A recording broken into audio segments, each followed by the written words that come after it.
Indri, ibu hamil asal desa Rantebala, Kecamatan Latimojong, Kabupaten Luwu, Sulawesi Selatan dievakuasi dari rumahnya. Ia dibawa helikopter AW169 milik Polri ke RSUD Batara Guru, Kota Belopa menjelang masa persalinan. Kapolda Sulsel, Irjen Pol Andi Rian R. Jajadi mengevakuasi langsung Indri bersama dua anaknya yang lain. Pasca evakuasi, kini Indri telah melahirkan anak ketiganya. Ia melahirkan secara sesar di RSUD Batara Guru. Indri dan bayinya kini masih mendapat perawatan dari tenaga medis. Saat ditemui, kondisi Indri masih lemas. Selang infus masih terpasang di lengannya. Kemarin tidak ada jalan, tidak ada akses keluar. Bersyukur karena dievakuasi, kata Indri dengan suara pelan, Rabu 8 Mei 2024. Kepala Bidang Pelayanan Medik dan Perawat Dr. Syahrul Saleh menerangkan, Indri terpaksa harus melahirkan secara sesar karena kondisi bayinya yang kurang normal. Kata Dr. Syahrul, kepanikan karena menjadi korban bencana juga berpengaruh pada persalinan Indri. Dari pantauan Tribun Luwu, bayi Indri masih dirawat insentif di ruang perinatologi. Ini gimana perasaannya? Senang. Senang Bu ya. Keadaan kemarin di sana gimana Bu? Ya. Kemarin di sana kan udah bulan-bulan ya kemarin.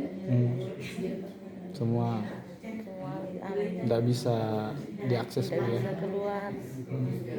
Beruntung cepat dievakuasi oleh helikopter Bu ya. Iya.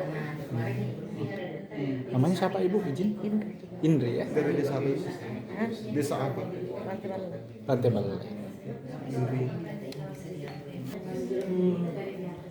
Longsor terus waktu mau naik di pesawat kita Korban berapa ada korban yang longsor menjalani perawatan di rumah sakit ini? Ya, terima kasih.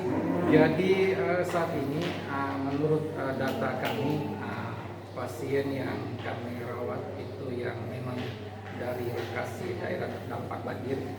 Saat ini data yang kami laporkan itu kemarin ada 17 orang. Tapi hari ini bertambah, itu yang belum kami update. Kemungkinan ada bertambah sekitar 3 orang tadi sudah terdapat di UGD rumah sakit. Sebagian besar sebenarnya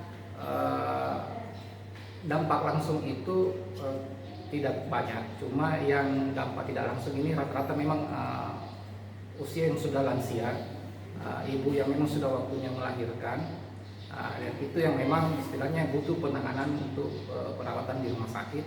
Itu yang banyak kami rawat di sini. Alhamdulillah semua sudah kami tangani dan sudah dilayani sesuai dengan standar yang kami ada di rumah sakit. Ada berapa ibu hamil yang selesai melakukan persalinan pasca dirujuk ke sini? Saat ini yang kami bisa laporkan, ibu hamil yang sudah melahirkan itu ada 1 orang. Ya. Kebetulan pasien itu yang kemarin yang berhasil langsung dijemput oleh Pak Kapolda Sulawesi Selatan di lokasi menggunakan evakuasi helikopter. Dan saat ini sementara penanganan dan tadi mungkin korban sudah mulai ada perbaikan. Cuma anaknya karena memang kondisinya lagi tidak normal, tapi saat ini sudah mendapat penanganan dan dirawat di ruang intensif di ruang perinatologi. Jadi operasinya normal atau? Kemarin itu ditangani dengan melalui operasi sesar. Operasi sesar, alhamdulillah sudah ditangani oleh dokter kami. Untuk ibunya alhamdulillah normal. Cuma anaknya memang kondisinya memang karena dia tidak normal karena berat badannya yang agak kurang dan memang posisinya waktu melahirkan itu dia letak bokong. Jadi mungkin ada sedikit perlu observasi khusus untuk anak. Ada faktor kepanikan nggak? Pada prinsipnya sebenarnya kondisi ibunya ini sudah terpantau bahwa kondisi hamilnya memang tidak normal.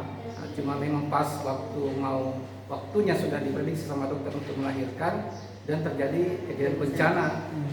Otomatis pasti biar bagaimana pasti korban akan panik waktunya mau melahirkan tapi tidak ada akses untuk ke pelayanan rumah sakit. Dan itu berpengaruh pada? Sebenarnya sih ada pasti pengaruhnya, Pak. Karena memang dia sudah tahu, si korban sudah tahu bahwa memang dia ketika nanti akan melahirkan itu harus mendapat penanganan rumah sakit. Sementara pada waktu dia sudah waktu melahirkan terjadi musibah, otomatis pasti dia bekerja. Makanya kemarin itu dia sangat berterima kasih sekali atas evakuasi yang dilakukan oleh Bapak Kapolda sehingga pasien tersebut bisa ditangani di rumah sakit. Oke.